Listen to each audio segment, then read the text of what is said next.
All aboard the woodworking train.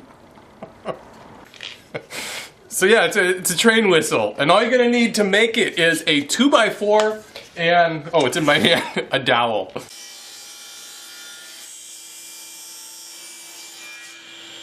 I'm gonna chop off a little bit of the end and save it for the cap.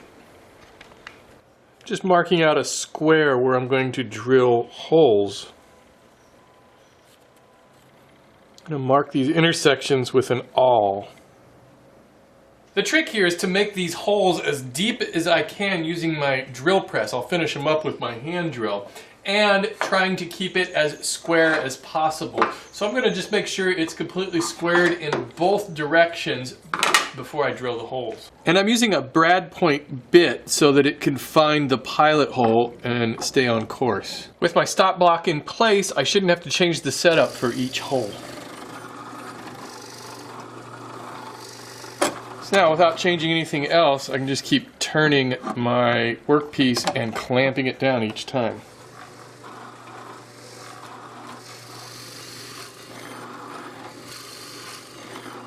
On the drill press, I was able to get down 2 3/4 of an inch, so that'll be my shallowest hole. This is the longest 3/8 inch bit I have, so I'm just going to put it into my drill just barely. So that'll make my deepest hole about 4 3/4 inches. The existing holes seem to act as a guide to keep this bit going straight as possible.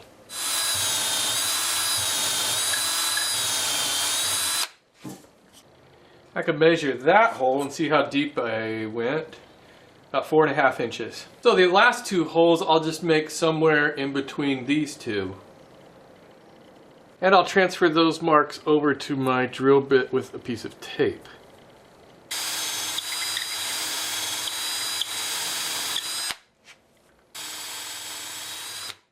I can check all of my marks.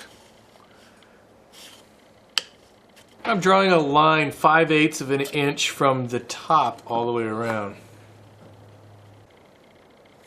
And I'll draw a 45-degree line from this corner up there on all sides. It doesn't have to be perfect. Now to cut this on my bandsaw, I need it tipped at 45-degree angle. So I just cut a board to a 45-degree and I'm just gonna hold it on there like that. Now I need to make those 45-degree cuts and I'm just going to freehand it.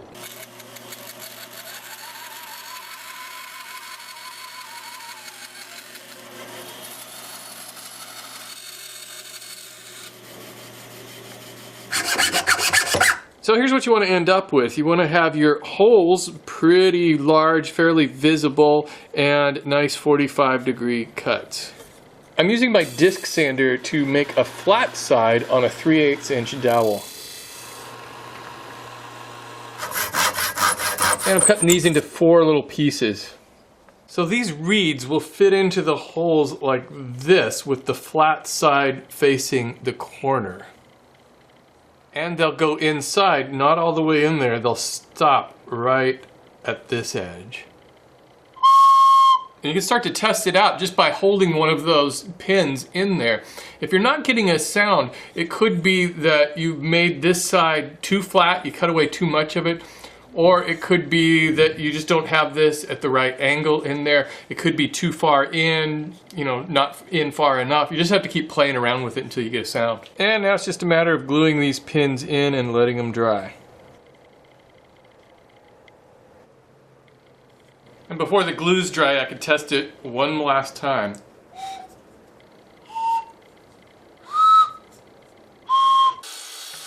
And I'll just cut off those ends.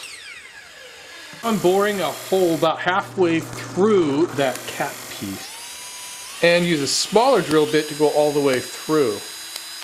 I can just carefully glue this cap on.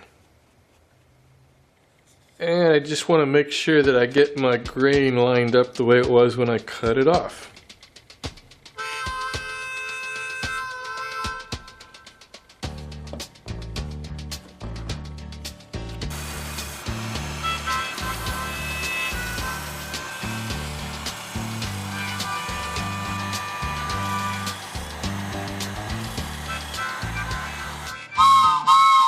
So that's how it ends up sounding, pretty good. I went back and I tried one using 1/2-inch holes.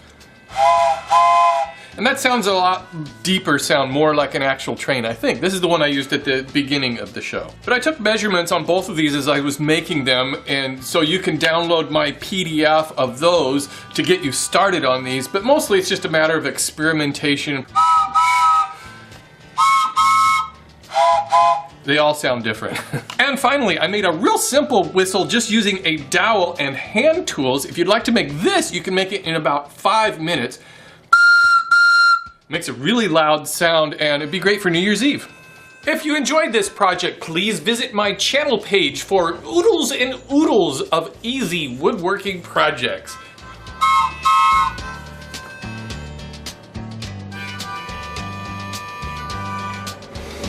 I'm out of here.